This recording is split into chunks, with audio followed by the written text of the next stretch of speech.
The lost art of getting lost. Who knows where this will lead? During any journey in my company, you will, at some point, realise that I am just tagging along. It's what I do. I am one of nature's taggers, a useful travelling companion at times, but not someone who ought to be allowed to navigate. As I follow you around corners and across roads, I will be silently thinking, how on earth do you know where we're going?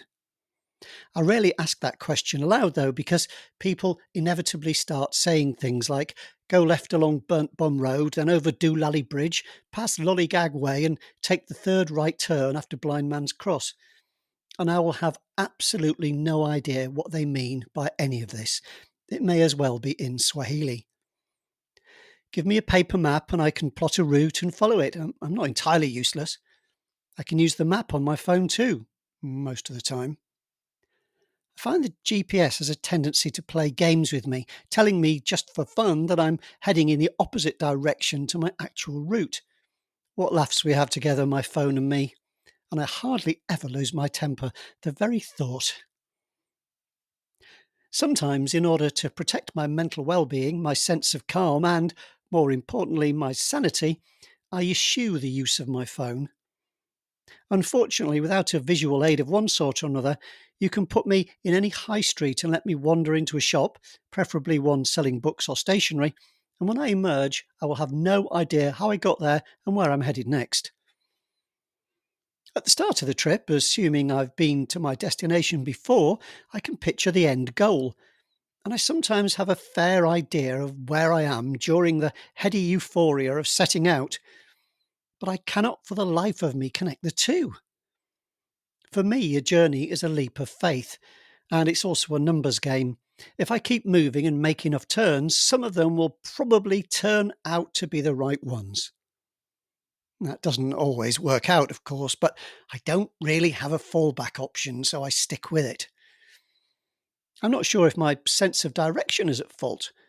I can sometimes find a place by following my nose, even if I'm walking in the countryside without any major landmarks. It's more a case of there being a glitch in my internal mapping device. It doesn't mesh with the physical geography of this world. Because of that sense of disconnection, it seems that places are allowed to move, and so they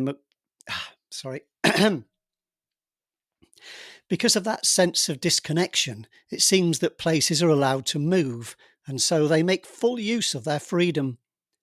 Car parks shift from one side of the road to the other. Restaurants silently glide to a different part of town. Cinemas sidle through back alleys and settle in quiet avenues. Shops hop over each other in a mad game of leapfrog. Museums gently fade from one part of the time-space continuum to another. Even large buildings such as office blocks can up sticks and relocate. Okay, this might not be your reality, but it's mine, and I'm stuck with it. Some philosopher or quantum physicist, and really, who can tell the difference, has probably said something clever about this. At least, their words probably sounded clever, but that may have been because no one had the faintest idea what they were on about. Is my perceived universe the same as yours? I asked Heisenberg, but he wasn't certain. Quick extra bit here, because who has time for footnotes? Formulated by the German physicist and Nobel laureate Werner Heisenberg in 1927, the uncertainty principle states that we cannot know both the position and speed of a particle, such as a photon or electron, with perfect accuracy. The more we nail down the particle's position, the less we know about its speed, and vice versa. That was sourced from scienceexchange.caltech.edu. There's a link in the actual post. Still, I have somehow managed to bumble this far through life, and I wasn't always late for everything. And if I was, it was probably more to do with all the procrastination I had to complete before I set off. I mean, you wouldn't want to leave your procrastination unfinished, would you? That would take it to a whole new meta-procrastination level. And there are upsides to my directionless wanderings. As Colonel Blashford Snell is supposed to have said, adventure is the result of poor planning. And while getting lost, I have often made serendipitous discoveries. A dance festival in the street, a market, a jazz band, a carnival, a juggler wearing a fur leotard and riding an enormous unicycle. He was juggling flaming torches, so how his furry outfit remained unsinged, I will never know. There are small discoveries too. A wildflower growing through the cracks in a little used pavement. A wonderful clearing in an unvisited part of a forest.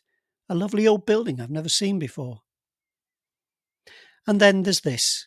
When you don't really know where you're going, it's a small step to achieving the mental space you need in order to enjoy the journey.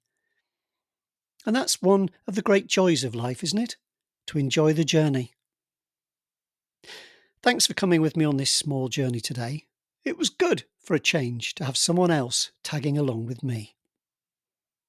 That was the end of that post. Thank you very much for listening. I hope I didn't do too much of a bad job of reading it, and that the recording all comes out okay. It was fun. I do like reading work aloud, and I sort of felt when I was reading snippets of the book I'm working on, kind of interesting in some ways, if you like to see how pieces are put together. It's slightly, I felt a bit sort of, cheating the listener or the watcher at the end, because obviously it gets cut short quite soon. It's not like I'm going to read the whole book at this stage, particularly as I haven't really finished it.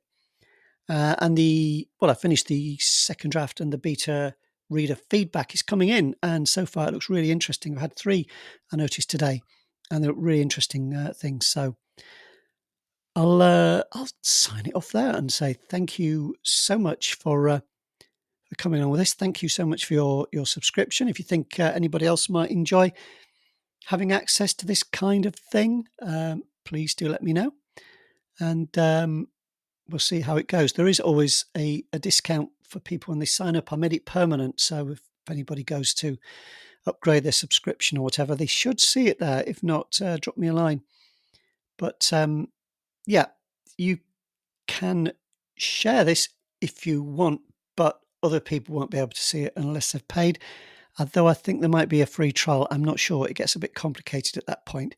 Sometimes you can unlock a post with your free trial on Substack. I don't know if I've enabled that because it gets a bit complicated.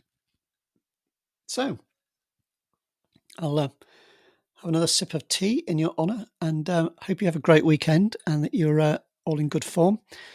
Happy reading. Look after yourselves. Take care, and I'll talk to you again soon. Bye.